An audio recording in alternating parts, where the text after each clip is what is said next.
कर्मवीर शंकरराव काळे सहकारी साखर कारखान्याचा 71वा गळीत हंगाम संपन्न.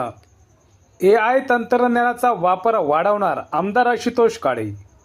सहकारी साखर कारखानदारीमध्ये आधुनिक तंत्रज्ञानाचा वापर करून पारदर्शकता व कार्यक्षमता वाढविण्याच्या उद्देशाने कर्मवीर शंकरराव काळे सहकारी साखर कारखान्याने पुढाकार घेतला आहे. 71वा गळीत हंगाम यशस्वीरित्या पूर्ण झाल्याची घोषणा यावेळी करण्यात आली. यावेळी बोलताना कारखान्याचे चेअरमॅन आशुतोष काळे यांनी सांगितले की ऊस उत्पादन शेतकऱ्यांना AI तंत्रज्ञानाच्या माध्यमातून ऊसाची नोंद करता येणार आहे. यासाठी कारखान्याच्या वतीने विशेष मोबाईल ॲप तयार करण्यात आले असून या ॲपद्वारे शेतकऱ्यांना स्वतःच्या ऊसाची नोंद, ऊसाचे टनेज, ऊस बिलाची माहिती, पेमेंटची स्थिती तसेच सवलतीच्या साखरेविषयी तपशील घरबसल्या मिळणार आहे. कारखान्याच्या कामकाजात AIचा वापर करून प्रक्रिया अधिक सुलभ, वेगवान आणि पारदर्शक करण्याचा आमचा प्रयत्न राहील, असेही आमदार आशुतोष काळे यांनी नमूद केले. सहकारी साखर उद्योगात डिजिटल परिवर्तन घडवून आणण्याच्या दृष्टीने हा महत्त्वाचा टप्पा मानला जात आहे. या प्रसंगी संचालक मंडळाचे सदस्य, अधिकारी, कर्मचारी व ऊस उत्पादक शेतकरी मोठ्या संख्येने उपस्थित होते. आधुनिक तंत्रज्ञानाचा स्वीकार करून शेतकऱ्यांना अधिक सक्षम करण्याच्या दृष्टीने कारखान्याची वाटचाल सुरू असल्याचे यावेळी स्पष्ट झाले. सत्य एक्सप्रेस न्यूजसाठी रवींद्र जगताप, कोपरगाव. 2025 आणि 26 हा शुभारंभ आपण 31 ऑक्टोबर 2025 रोजी माझे आमदार अशोकरावजी काळेसाहेब यांच्या शुभ हस्ते गव्हाणीत मुळी टाकून केलेला होता. परंतु प्रत्यक्ष आपले जे काही ऊसाचा गाळप आहे ते 5 नोव्हेंबर 2025 पासून करण्यात आले. आपल्या सर्वांना कल्पना आहे, मागच्या 2025 या वर्षामध्ये 6 मे पासून पाऊस चालू झाला आणि कारखाना चालू करेपर्यंत पाऊस म्हणजे जवळपास 6-7 महिने हा पाऊस आपण पहिल्यांदा एवढा मी तरी पाहिला. त्याच्यामुळं सुरुवातीच्या काळामध्ये गाळप करत असताना जे काही ऊस आपल्याला तोडावे लागले, हे रस्त्याच्या कडेचे तोडावे लागले. त्याच्यामध्ये काही तारखा वगैरे थोड्याशा बाजूला ठेवून गाळप होईल अशा हिशोबाने ते प्लॉट आपण निवडले आणि त्या पद्धतीने कारखान्याचं गाळप सुरू झालं. आणि हळूहळू ज्या पद्धतीने जसे रानं कोरडे होत गेले, परत प्रोग्रामप्रमाणे तोडण्याची सुरुवात केली.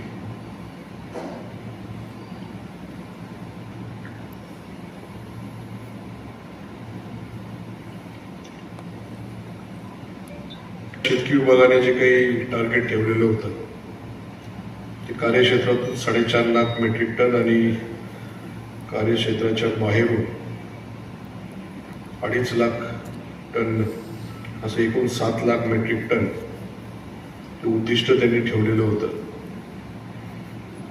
आपला प्रयत्न होता का अधिकचं आपण गाळप केलं पाहिजे, पण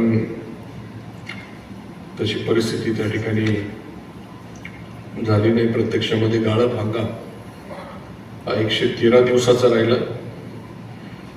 एकूण गाळप 6,65,136 मेट्रिक टन आणि साखर उत्पादन 7,59,675 क्विंटल इतकी साखर आपल्याला उत्पादित करता आली. आणि सरासरी साखरेचा उतारा आपल्याला अगोदरच सांगितल्याप्रमाणे 11.41% इतका राहिला. जिल्ह्यामध्ये सर्वात जास्त साखरेचा उतारा आपल्या कारखान्याचा यावर्षी आहे. आपण जे काही काम मिलच्या बाबतीमध्ये घेतलं ते वेळेमध्ये पूर्ण केलं.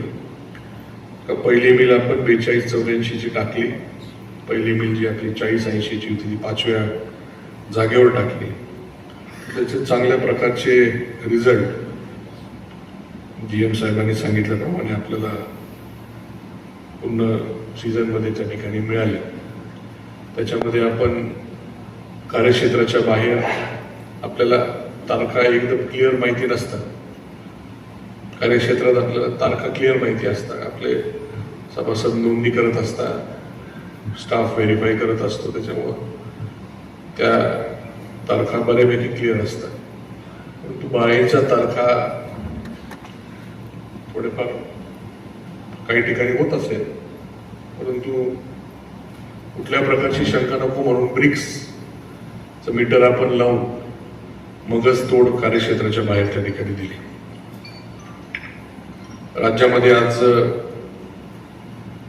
या हंगामामध्ये सहकारी 103 आणि खाजगी 107 असे 210 कारखान्यांचा हंगाम यावर्षी झाला. कालपर्यंत राज्यामध्ये 1,07 लाख मेट्रिक टन ऊसाची गाळप झालेली आहे. साखर उत्पादन 95.20 लाख मेट्रिक टन इतके झालेले आहे. आतापर्यंत 130 कारखाने बंद झालेले, बाकीचे आता जशी ऊसची उपलब्धता कमी होईल त्या पद्धतीने बंद होतील. देशामध्ये चालू हंगामामध्ये 309 लाख मेट्रिक टन निव्वळ साखर उत्पादनाचा अंदाज इस्मा या संस्थेने दिलेला होता. आतापर्यंत 293 नवीन अंदाज 293 लाख मेट्रिक टन त्या ठिकाणी दिलेला आहे. राज्यामध्ये 108 लाख मेट्रिक टन उत्पादनाचा अंदाज त्यांनी दिलेला आहे. आतापर्यंत 95.20 लाख मेट्रिक टन झालेले आहे. किंवा अंदाजापेक्षा उत्पादन हे कमीच त्या ठिकाणी येत आहे. त्याला कारणही तसे आपले त्या ठिकाणी आहे. त्याच्या अगोदर आपण जर आठवत असेल, आपल्याला कोविडच्या काळामध्ये 2021-22 ची गोष्ट असेल, आपण जे काही कार्यक्षेत्रामध्ये ऊस लावलेले होते,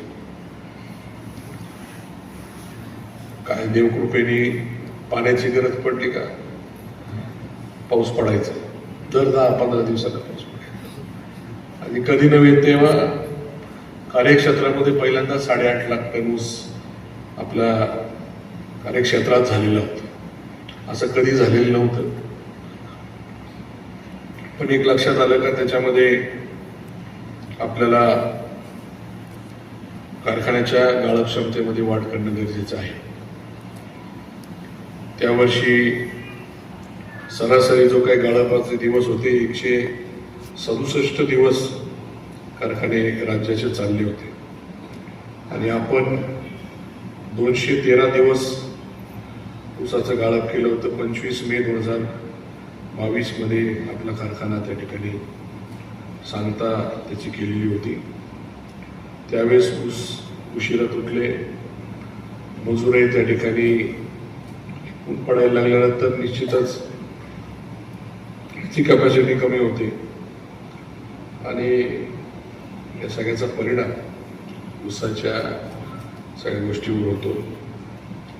आणि म्हणून आपण जे काही काम आधुनिक कारखान्याचं चालू केलं ते त्याच्यानंतर किंवा त्या सीझनपासूनच चालू केलं. पहिल्या टप्प्यामध्ये मिल बॉयलर टर्बाईन आणि दुसऱ्या टप्प्यामध्ये बॉइलिंग हाऊस अशा पद्धतीने हे काम केलेलं आहे. आता आपल्याला 6,200-300 पर्यंत आपण गाळप केलेलं आहे. आणि कारखान्याची जी काही आपली क्रशिंग कॅपॅसिटी आहे ती वाढलेली असताना यावर्षी ऊस काही फार लेट तुटले अशातला काही भाग नाही. बऱ्यापैकी वेळेवर तुटले. म्हणजे 265 जे काही जाती आहे या 14 महिन्याच्या पुढे, किमान 13 महिने तरी. तर असं असताना यावर्षी काही फार तशी अडचण काही फार नव्हती का फार वेळ होतोय. तसं असताना सुद्धा ऊसाची अन्य विल्हेवाट फार प्रमाणात झाली. ज्या कारखान्यांच्या कार्यक्षेत्रामध्ये अगोदरच ऊसाची टंचाई आहे असे काही कारखाने त्या ठिकाणी चालवण्याचं काम त्यांचं गाळप करण्यासाठी आपल्या कोपरगाव तालुक्यातील सभासदांच्या मालकीचे कारखाने याचा कुठेही विचार न करता हे सर्व कारखाने चालवण्यासाठी आपले ऊस तिकडं त्या ठिकाणी गेले. आणि काय राजकीय स्वार्थ, नावलौकिक आमचा फार परिसरामध्ये आहे हे दाखवण्यासाठी कुठेतरी एक प्रयत्न त्या ठिकाणी झाला.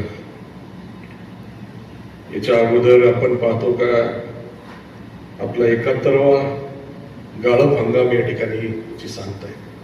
म्हणजे गेली 70 वर्ष स्वर्गीय शंकररावजी काळेसाहेब असतील, स्वर्गीय शंकररावजी कोलेसाहेब असतील, किती जरी टंचाई आली तरी आपले कारखाने वाचले पाहिजे आणि म्हणून या सर्व गोष्टी पाळण्याचं काम त्यांनी त्या काळामध्ये केलं. जास्त दिवस चालले तर आपले खर्च त्या ठिकाणी कमी होतील म्हणून हा उद्देश त्यांनी ठेवला. ते आता कुठेतरी त्याच्यामध्ये बदल झालेला दिसतोय. ठीक आहे, आता स्पर्धेचं युग आहे, आपल्याला स्पर्धेप्रमाणे चालावं लागणार आहे. त्या पद्धतीने आपण चालू. कारखान्याचा जर विचार केला तर आपण जे काही सगळे नवीन यंत्रणा या ठिकाणी उभारलेली आहे त्याच्यामध्ये आता फक्त आपल्याला टर्बाईनचं काम करणं गरजेचं आहे. म्हणजे एक टर्बाईन आहे, अजून एक टर्बाईन आपण लावला का हे सर्व जे काही आपण उभारलेलं आहे बऱ्याच काळासाठी आपल्याला परत काही बदल करण्याची गरज नाही, फक्त किंवा वाढवण्याची गरज नाही. बराच काळ या ठिकाणी हे चालेल. पुढे जाऊन काही अजून स्टीम सेव्हिंग करण्यासाठी काही अजून जर इक्विपमेंट म्हणा किंवा काही जर आले तर ते त्या वेळेचा विषय आपण त्या ठिकाणी करू. आणि आपण हे सगळं काटेकोरपणाने करण्याचा प्रयत्न कायम करत आलेलो. त्या पद्धतीने आपल्या ऊसाचं पेमेंटही आपण वेळेवर देतोय. जवळजवळ पहिल्या हप्त्याच्या रूपाने 200 कोटी रुपये आतापर्यंत आपण शेतकऱ्यांना दिलेले आहेत. जे काही वाहतुकीचे बिल आहे बरोबर चालले ना, त्यामुळे ते काही ती काय अडचण नाही. शासनाने जे काही 10% पगारवाढीचा निर्णय घेतला तोही आपण लागू केलेला आहे. लागू करून बरेच नोव्हेंबर 2025 पासूनची वेळ झालेली. तेव्हा सगळ्या गोष्टी आपण वेळच्या वेळी आपण ज्या त्या घटकाला देण्याचं काम आपण करतो. तर शेवटी सगळं जे काही आहे सगळ्यांचं शेतीवर आहे. त्यामुळे त्यांना जर वेळेवर पैसे मिळाले, त्यांचे जे काही स्वप्न असतात, त्यांचे जे काही करायचं असतं ते त्यांना वेळेवर त्या ठिकाणी मिळू शकेल. या सगळ्या गोष्टी आपण पाळतोय. आपण आता पाहतोय का तंत्रज्ञानाचा वापर, खास करून IT चा वापर हा प्रत्येक क्षेत्रामध्ये वाढलेला आहे. शेतीमध्ये त्याला काही लांब राहू शकत नाही. AI च्या माध्यमातून ऊसाची शेती असेल किंवा कारखान्याच्या कामकाजामध्ये ॲपचा वापर असेल तर जास्तीत जास्त आपण तो वापर करू अजून चांगल्या पद्धतीने मॅनेजमेंट म्हणा, हार्वेस्टिंग म्हणा, या सगळ्या गोष्टी कशा करता येतील याचा आपण विचार करतोय. शेतकऱ्यांना पण आज ॲपच्या माध्यमातून आपल्या ऊसाची जी काही लागवड ते करतात त्याच्यासाठी कुठेही जायची गरज नाही. ॲपवरनंच ती नोंद आपल्याला करता येणार आहे. त्याच्यामध्ये ती नोंद फक्त व्हेरीफाय करून घेतली जाईल आणि त्याची नोंद कन्फर्म केली जाईल. एवढा विषय शेतकी खातं त्या ठिकाणी करेल. ते करत असताना फक्त एक आहे का ते आता काय म्हणतात त्याला longitude, latitude, time stamp, date हे सगळं ते करता आलं पाहिजे. म्हणजे नेमकी कधी त्यांनी चौकशी केली जाऊन, नाही तर नुसतं जाऊन सेल्फी काढायचं तेवढं बुद्धी राहायला नको. ते सगळं त्याच्यामध्ये इन्क्लूड करून घ्या. म्हणजे मग आपण आपला शेतकरी स्टाफ व्यवस्थित काम करतो हे कन्फर्म सांगू शकतो. काही लोकांबद्दल शंका असते, त्याच्यामुळे ती शंका पण नको. मॅनेजमेंटमध्ये हे सगळ्या प्रोग्राम बनवण्यामध्ये पण एवढे सगळे बदल आपण त्या ठिकाणी करावे, म्हणजे जेणेकरून प्रोग्राम आपल्याला व्यवस्थित करता येईल. जे काही आपलं गणित या ठिकाणी पार पडलं हे यावर्षी ऊसाची उपलब्धता कमी असल्यामुळं ते लवकर संपतंय. परंतु इथून पुढे मला तरी असं जाणवतंय का 150 दिवसाच्या पुढे कारखाने चालतील असं काही चित्र नाही. कारण प्रत्येक जण स्पर्धेमध्ये आणि अनेक खाजगी कारखान्यात आपण पाहतोय का खास सहकारीपेक्षा खाजगी कारखान्यांची संख्या वाढलेली. त्याच्यामुळं ते विषय आहे का खाजगी कारखाने त्या ठिकाणी वाढत जाणारे, सरकारी कारखाने जर व्यवसाय म्हणून जर चालवले नाही तर ते सुद्धा अडचणीत येतील. त्या सगळ्या गोष्टीचा विचार करता आपल्याला या व्यवसायामध्ये जे काही खर्च आपले आहे ते कमीत कमी ठेवून उत्पादन किंवा उत्पन्न कसं वाढवता येईल याच्यावर भर देणं जास्ती गरजेचं आहे. FRP जी काही आपली आहे आत्तापर्यंत मागच्या 5 वर्षामध्ये 30% FRP वाढली. साखरची किंमत आहे तीच. त्याच्यामुळे वेगळं काहीतरी उत्पन्न जर मिळालं तरच आपला व्यवसाय कारखानदारी त्या ठिकाणी पुढं टिकेल राहील. आणि म्हणून त्या पद्धतीने आपल्याला सगळे कामकाज करावं लागणार आहे. आपला हंगाम चांगल्या पद्धतीने पार पाडला, अजून जास्त दिवस चालला असेल तर अजून चांगलं आपल्याला रिकव्हरी मिळाली असती. कारण की नेमकी रिकव्हरी वाढायचं वेळ आणि बंद व्हायची वेळ एकच झाली. आपली रिकव्हरी शेवट किती होती?